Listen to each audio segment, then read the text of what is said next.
Napenda nimpongeze kwanza rais wangu Mheshimiwa Samia Suluhu Hassan kwa kuchukua wenyekiti wa Baraza la Amani na Usalama la Afrika. Hongera sana kwa kazi nzuri unayoifanya kwa ajili ya bara letu na nchi yetu.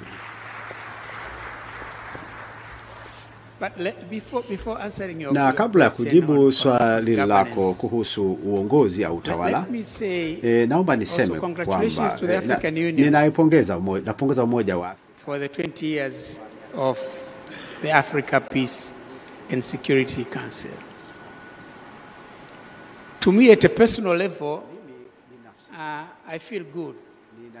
Najisikia vyema na ninafurahi kwamba tunayo asasi hii au tunacho chombo hiki. Utakumbuka kwamba tulifanya jitihada kubwa kujenga chombo hiki, na mimi nilikuwa waziri wa mambo ya nje, na wakati ule tulikuwa na taasisi inaitwa asasi kuu, na kila tunapokutana kama mawaziri, nadhani waziri kutoka Namibia alikuwa hapendi hicho kitu naitwa chombo kikuu, especially when there was reference the central organ is not performing, kwamba hii asasi kuu haifanyi kazi au chombo. What kind of a name this one is? Sasa ilikuwa ni jina gani? So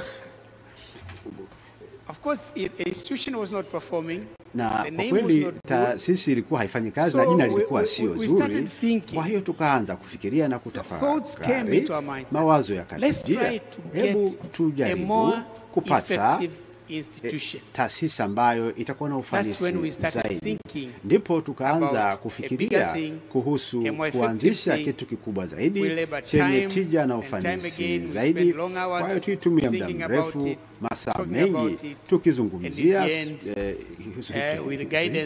na mwishoni tukiongozwa na Saidi ambaye alikuwa ndio mtaalamu hasa wa mambo haya. Yeye atatupa historia yote kamili. Kwa hiyo tukaanzisha chombo hiki, na chombo hiki kinafanya kazi nzuri, na kwa miaka 20 iliyopita wamefanya mambo mengi. Ninafurahi kwamba Tanzania wamekuwa wenyekiti kwa mara ya pili. Mara ya kwanza ilikuwa 2014 nilipokuwa rais, na sasa rais wetu ndiye mwenyekiti wa asasi hii miaka 10 baadaye. A lot has been achieved. Mambo mengi yamefanyika. Ni lazima tuipongeze Baraza la Amani na Usalama, kwa sababu Afrika an unfair share of conflicts. Imekuwa na migogoro mingi sana kilinganishwa na nchi zingine na maeneo mengine. Within states, ndani ya nchi, kati ya nchi, kati ya nchi. And unfortunately, na kwa bahati mbaya baadhi ya matatizo haya yamekuwepo kwa muda mrefu sana. Kuna baadhi ya migogoro ambayo ipo wakati wote. Utakuta kila wakati kusema migogoro unazungumzia Kongo au Sudan au Somalia. Ni migogoro ya muda mrefu, lakini swala la msingi ni kwamba kusinge kuwa na Baraza la Amani na Usalama, hali ingekuwaje katika bara la Afrika? Labda ingekuwa mbaya zaidi kuliko ilivyo sasa. Na ndio maana ni muhimu kwetu, ni wakati wa kulipongeza bara letu kwamba tumetengeneza taasisi ambayo imefanya kazi na kuonyesha umuhimu wa kuwepo kwake. Hiyo katika miaka 20 ijayo ni maombi yetu na matumaini yetu kwamba watafanya kazi kwa ufanisi zaidi, ili katika miaka 20 kusiwe na migogoro ya kuizungumzia katika bara la Afrika. Sasa ambacho ninakisema, ambacho nilisema kule Bujumbura 2015, mwaka 2015, anakushukuru kwa sababu ukiwa rais unasema vitu vingi, na wakati mwingine hukumbuki nini ulisema wiki iliyopita, kwa sababu unatoa hotuba nyingi sana. Lakini ambacho nilikuwa nakisema hapa ni kwamba ukitaka kuangalia vyanzo vya migogoro ndani ya nchi, a lot of this migogoro mingi migogoro hiyo ina uhusiano na mapungufu ya kiuongozi, ya kiutawala. It's either deficit in democracy, kunaweza kuwa na mapungufu katika demokrasia, where you get to a point where ambapo people lose pahala ambapo watu wanakosa kabisa imani katika demokrasia. Mnakuwa na chaguzi ambazo sio za haki, hazijaratibiwa vizuri. Mnakuwa na chaguzi ambapo the winner is declared the loser, and the loser is declared the winner. Mshindi anakuwa anatangazwa kuwa ni mshindwa, na aliyeshindwa anakuwa mshindi. Lakini hiyo yote ni kwa sababu ya mapungufu ya kiuongozi, kukosekana kwa usawa ndani ya nchi, unequal treatment of citizens, ubaguzi ndani ya nchi. There is tribalism, kuna kuwa na ukabila, there is nepotism, kuna undugu. So you have situations where kwa hiyo una mazingira ambapo watu hawapati haki zao kwa sababu of where they were born, ya walikozaliwa.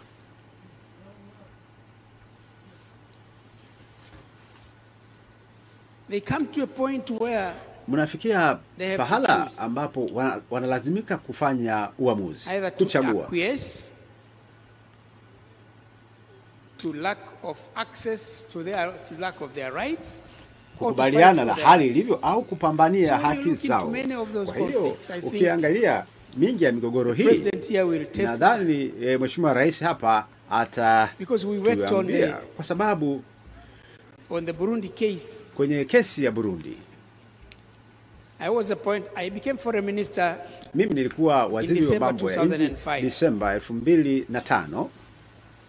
And my first assignment, na kazi yangu ya kwanza, was to go to a meeting ilikuwa ni kwenda with my president to Tunisia. There was President Jimmy Carter, President Mobutu, I think the president of Rwanda at that time, Bizimungu, president of Uganda. The discussion was the conflict in Burundi. There was Jimmy Carter there. Jimmy Carter came up with an idea that maybe President Nyerere looks at the Burundi docket.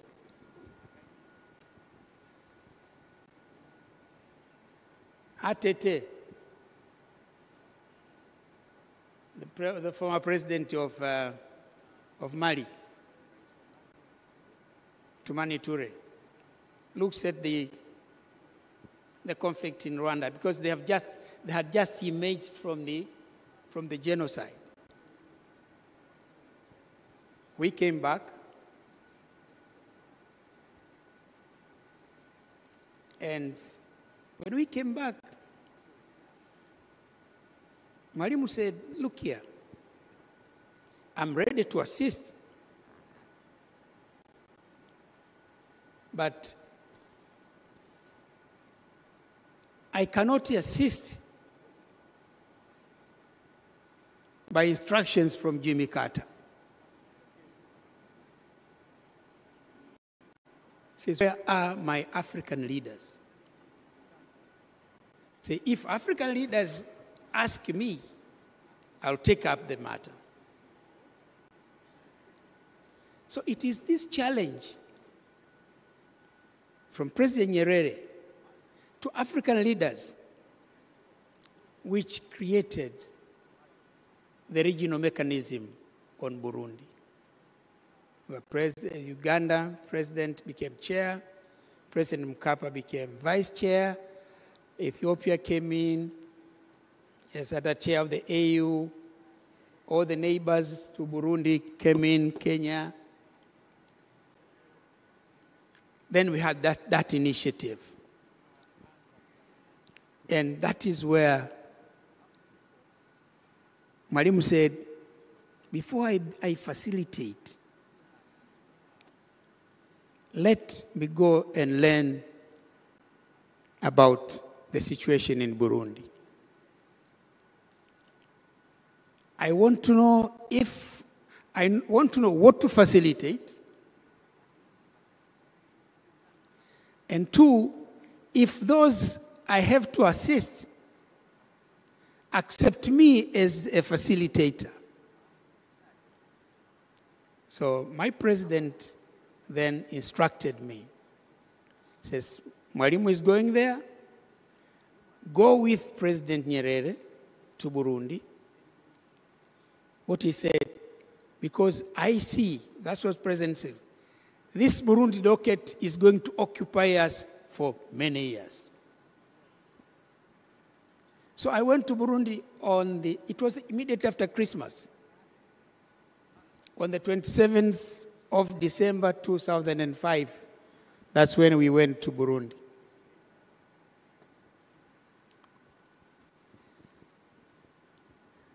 Mwalimu had first meetings with all the parties. UPRONA, of course, President Tebantunganya was president. His party, Frodebu, UPRONA, at that time you had Mzee Mukasi, yes?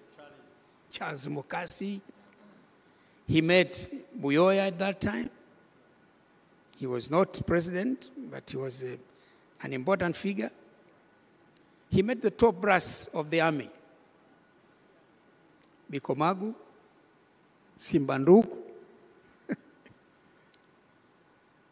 the Minister of Defense. Then we had these consultations with everybody. From the 27th of December, we worked on the Burundi issue. It was signed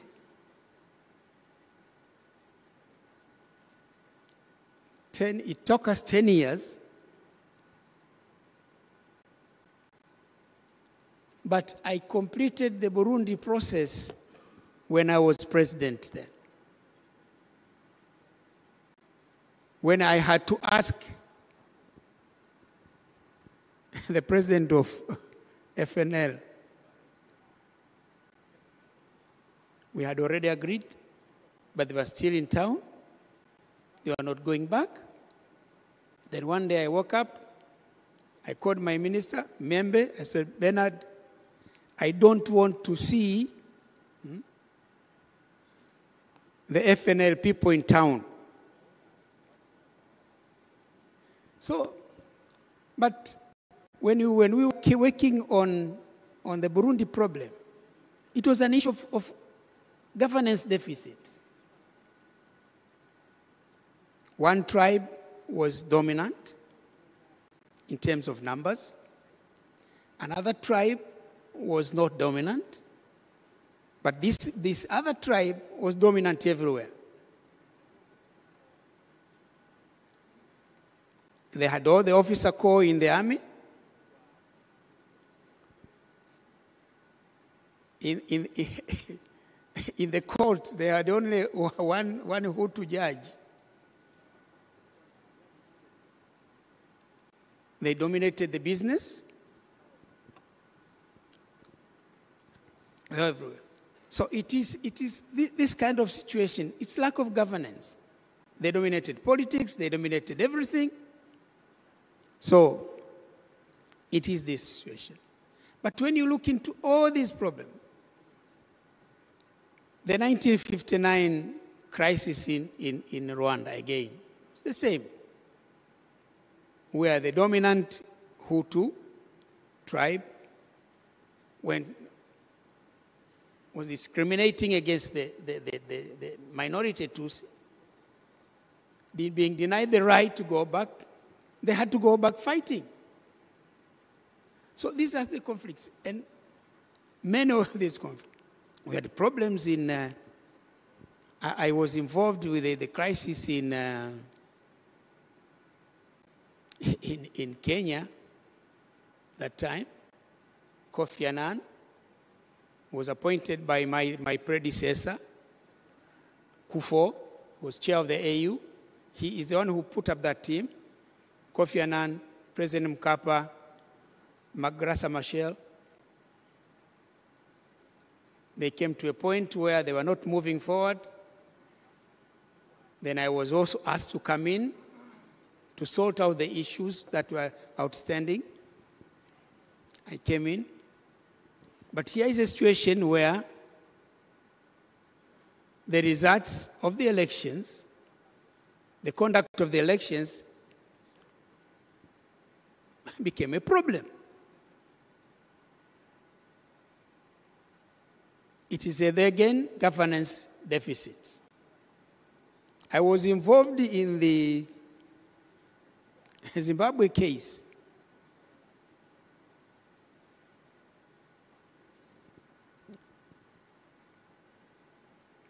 At that time, I was chairing the SADC organ of peace, of politics, peace and security. Morgan Tsvangirai was beaten.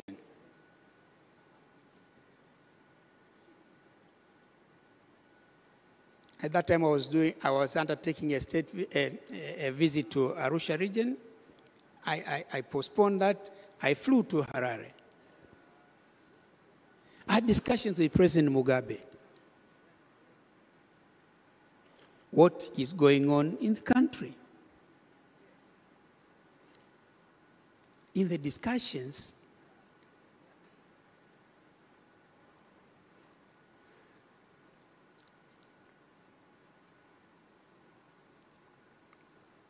in the course of the discussions, that's when we concluded.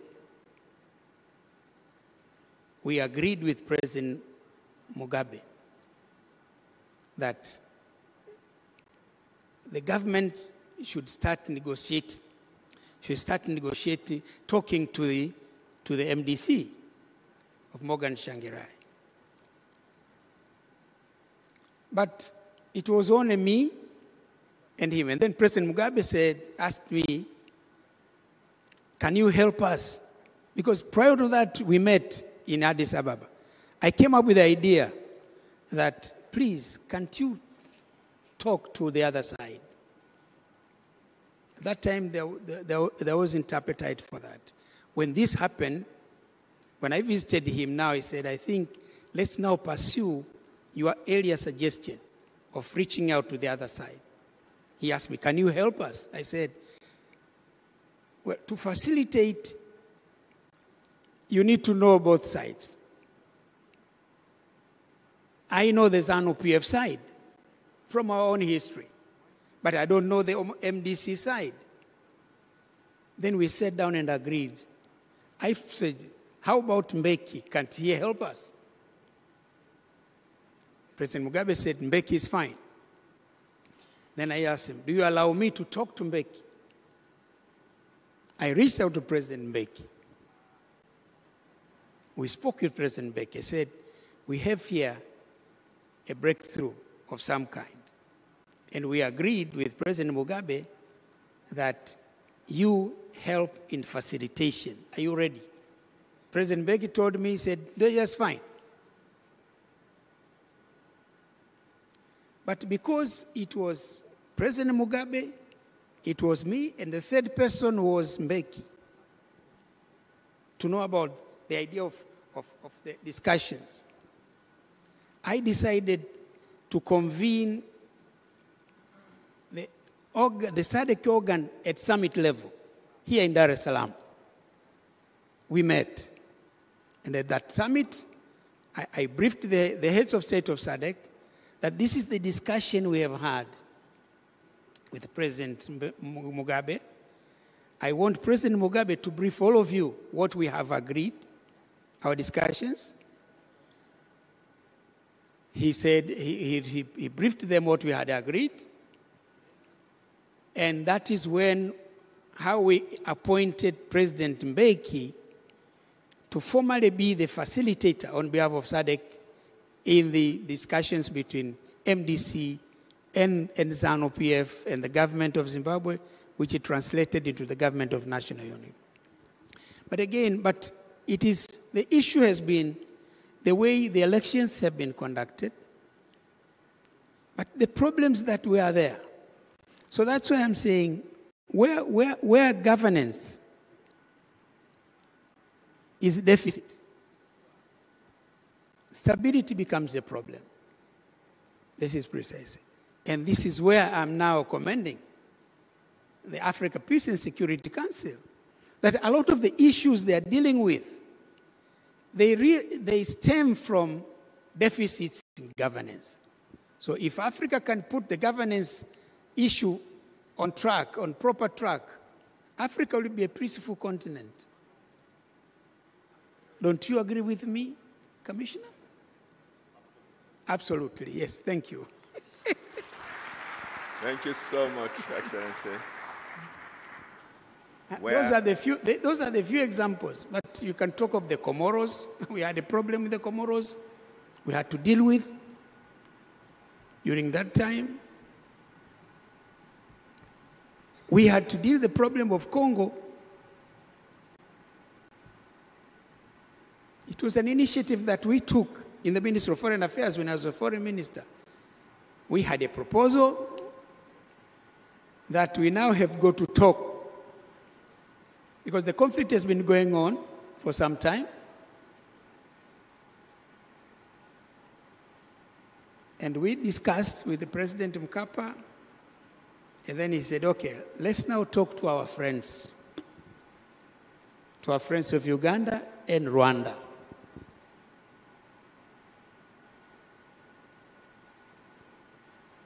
We came up with a draft which we called the non-paper. Then we convened a meeting in Kampala, Rwanda, Tanzania, and Uganda. Let's talk about the problem in the Congo, the war going on in the Congo, the first Kabila war. We had discussions, talked. We came to the conclusion that the war has been going on. Now it has come to a point where it will take much longer. The best thing for this is now to sit down and talk. So where do we hold the talks? He said, we in Tanzania, we are already hosting the Burundi peace process. We said, okay, fine, let's ask Congo.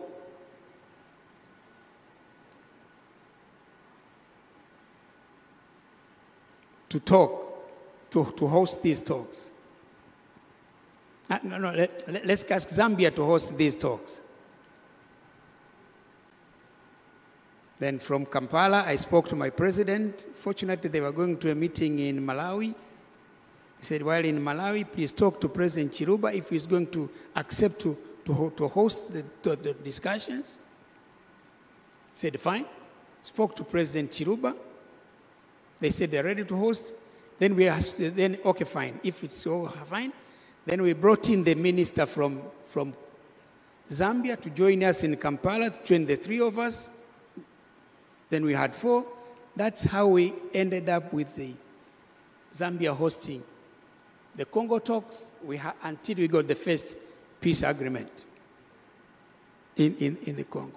So we are saying we have come a long way. But again, look, all these issues, it was again issues of governance. President Kabila was there with his team. There was a misunderstanding with his colleagues. It is that misunderstanding with the colleagues that unleashed the war. Then we had to convene meetings, and in those meetings, that's how we ended up. So it's the same with the South Sudan. I'm giving examples here that we have dealt with.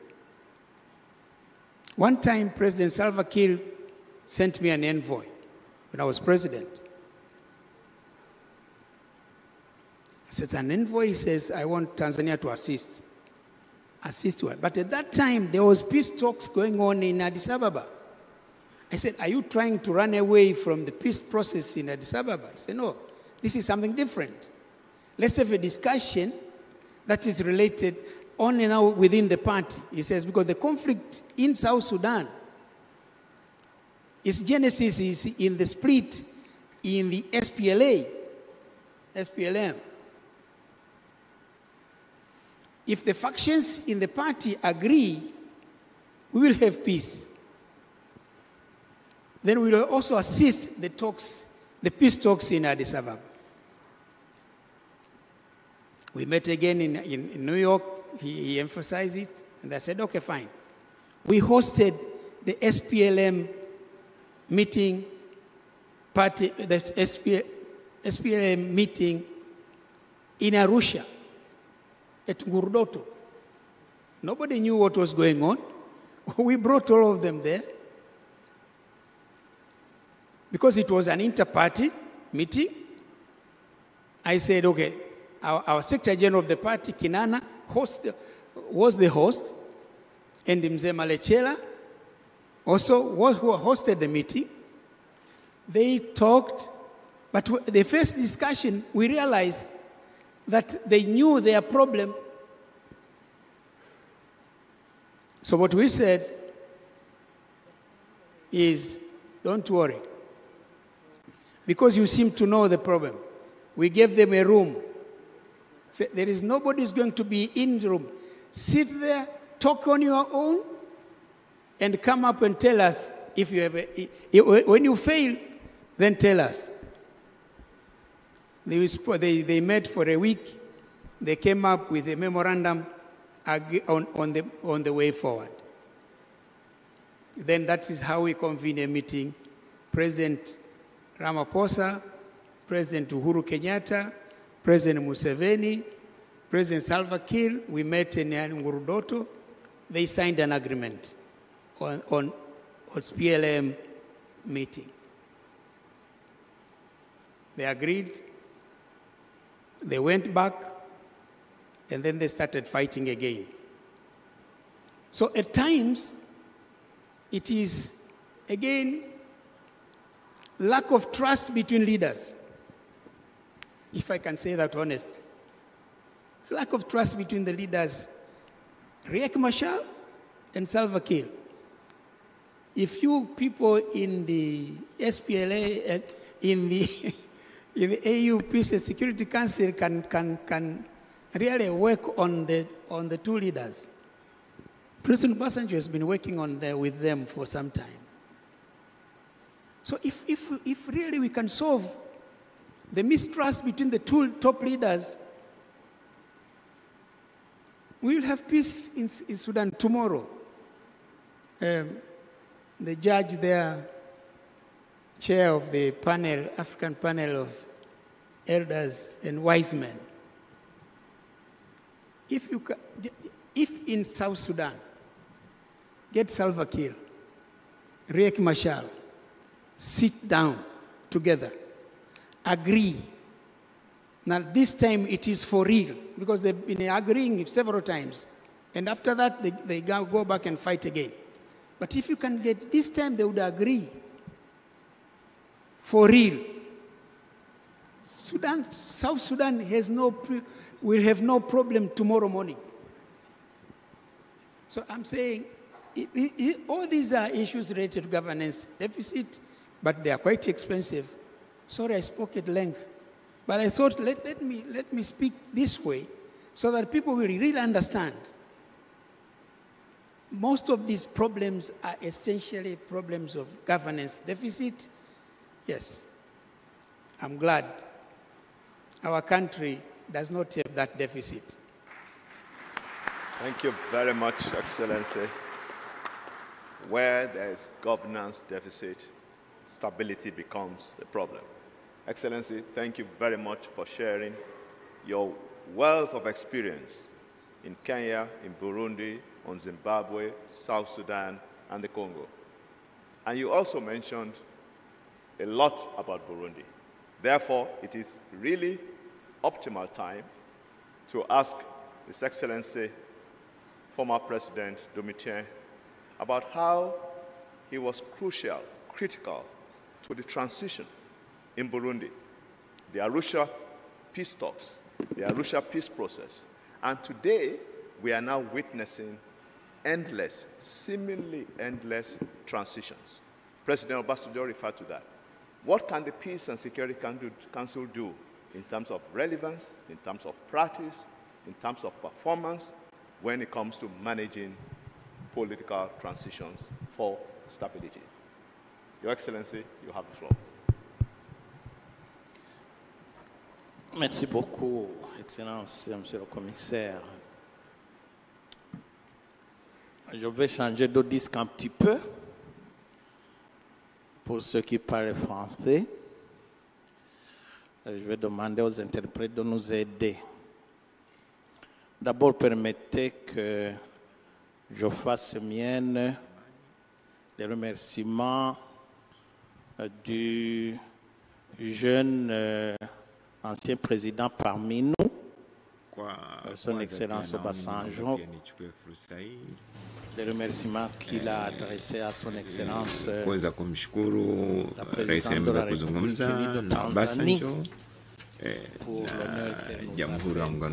Rais wa Jamhuri ya Tanzania kwa ajili ya kuweza kutukaribisha leo na kuwepo hapa, na wakati tunapoendelea kusherehekea miaka 20 ya Baraza la Amani na Usalama. Asante sana waheshimiwa. Leader ou jouer un grand rôle dans le processus de paix burundais pour servir d'exemple dans les différents processus de paix que nous connaissons en Afrique. Nilichukua hatua katika mchakato wa amani Burundi, lakini hata hivyo mniruhusu niweze kutoa maoni. Le processus de paix d'Arusha pour le Burundi a commencé en 1998. Mchakato wa Arusha kwa Burundi ulianza 1998 nafikiri kwa 16 Juni, na tuliweza kusaini makubaliano ya Arusha kwa ajili ya amani na maridhiano kwa kipindi cha miaka 2. Lakini pia niseme ya kwamba Baraza la Amani na Usalama a commencé à mijoter dans les têtes ilikuja kuwa na muundo mpya baada ya EU ilipo 2000 et commencé effectivement à être fonctionnel. Wazo lianza mwaka 1998 na likaanza kutekelezwa baada ya hapo. En fait, la situation que naomba nijaribu kufanya tathmini ya hali halisi. Hali ya mambo kule Burundi ilikuwa ni mbaya, na kulikuwa na migogoro mingi sana kwa kiwango ambapo kupata suluhisho kwa Burundi ilikuwa ni ngumu sana. Ilitakiwa kuomba nchi za Afrika ambao walianza hatua ya pili ambao waliunda Umoja wa Afrika. Burundi wakati ule ilikuwa inakabiliwa na kama migawanyiko ya kimbari ya kikabila, kukosekana kwa imara wa taasisi, kukosekana kwa usalama, lakini pia kuwepo kwa wakimbizi wengi.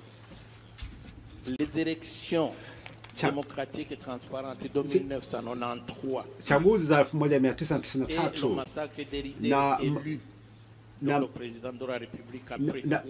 na mauaji ya rais baada ya miezi mitatu,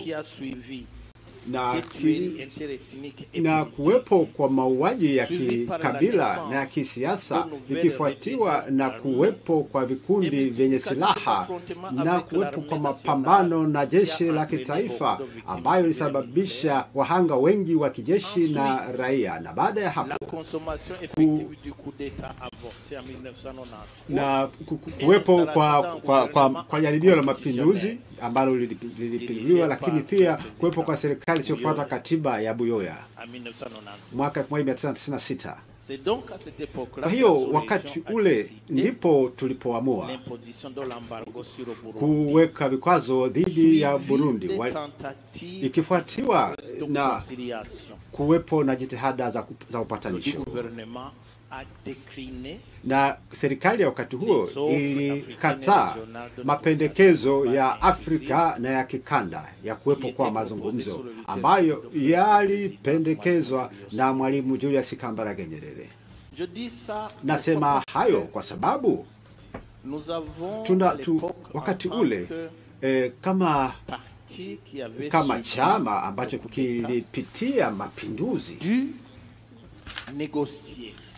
tulitaka kuzungumza na chama ambacho kilifanya mapinduzi ili tuweze kuwataka waje Arusha.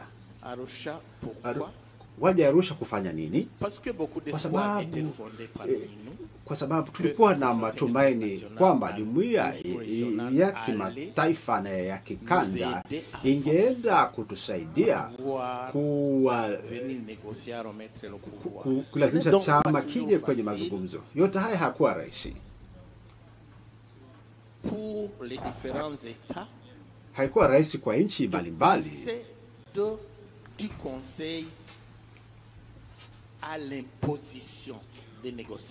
kulazimisha mazungumzo yaweze kufanyika. Nasema kwa mara nyingine tena kwamba mazungumzo ilikuwa kwa ajili ya kuwashawishi, kuwalazimisha wahusika wakubali kuingia na kufanya mazungumzo ya wazi kabisa. Kwa hiyo kwa taarifa yenu, wakati ule tukiwa kama chama ambacho kilipitia kwenye mapinduzi lakini kilikuwa kimepata ushindi kwenye uchaguzi,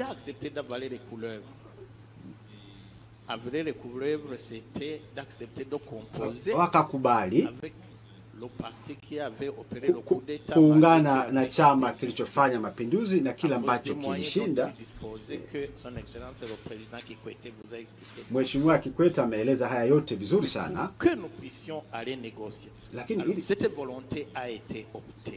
kulikuwa na nia hiyo. Kwa hiyo tukaweza kufanya hivyo. Hatujui kama ilikuwa ni nia ya dhati au ya dhati, lakini tulikubaliana kufanya mazungumzo. Kwa nini na kwa namna gani mazungumzo yale yalifanikiwa? Ni kwa sababu ya kuwepo kwa nia ya dhati. Kwa sababu kukiwa hakuna dhamira ya dhati, haiwezekani kuyafikia matokeo. Na hilo ndio tatizo ambalo tunalo sasa. Kama wanachama wa jopo la wazee,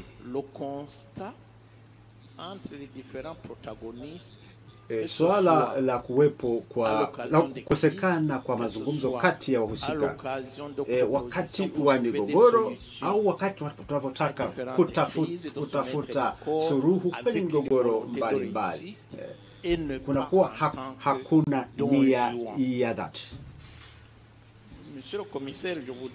Mheshimiwa Kamishna anasema haya ili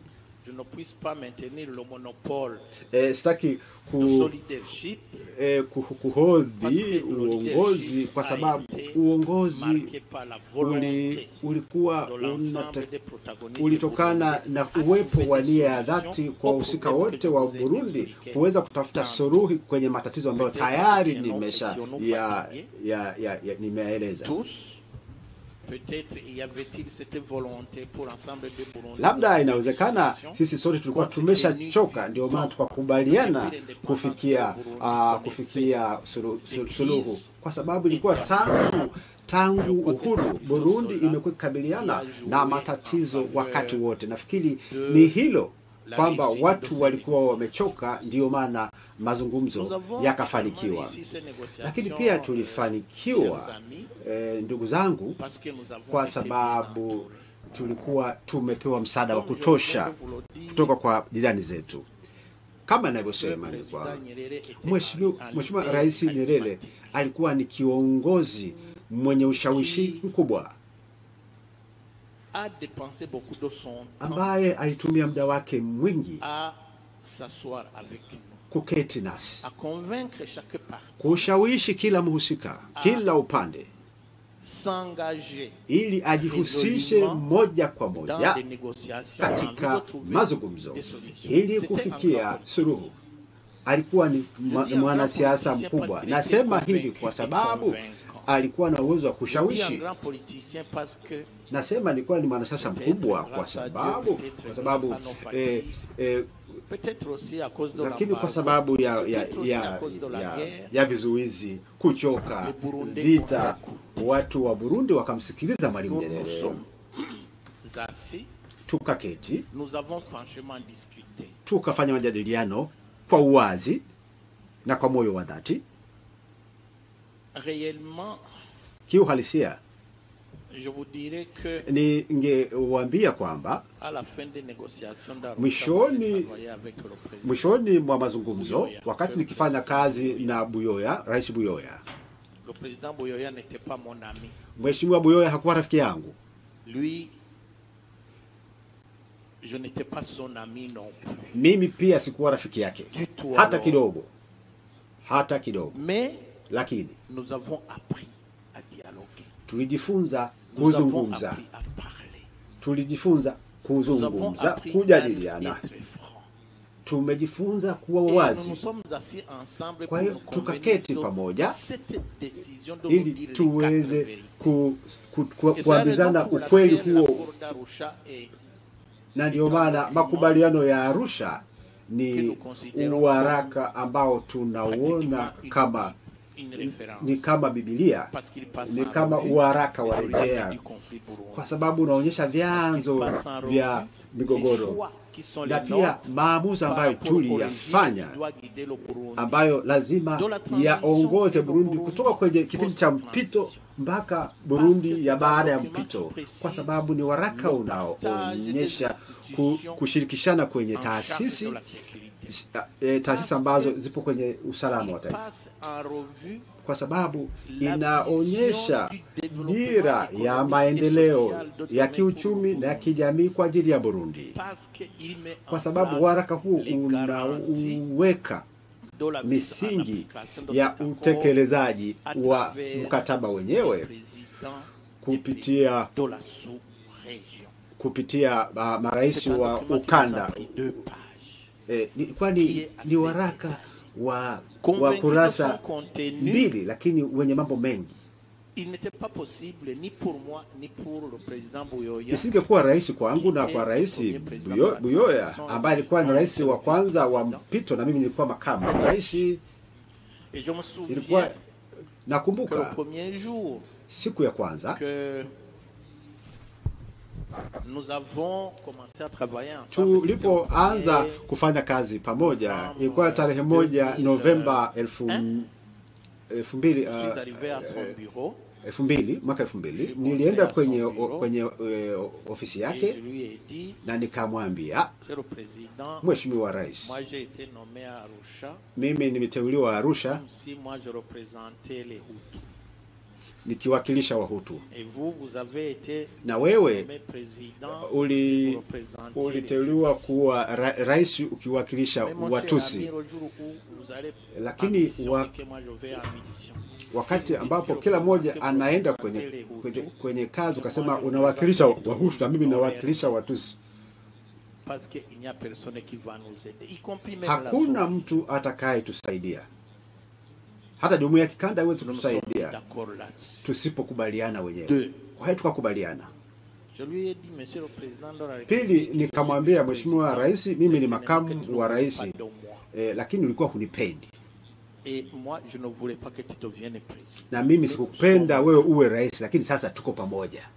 Alors, j'ai des moyens de te surveiller et tu as les moyens de me surveiller. Mimi nina uwezo wa kukuchunguza, kukufuatilia, na wewe unaweza kunifuatilia.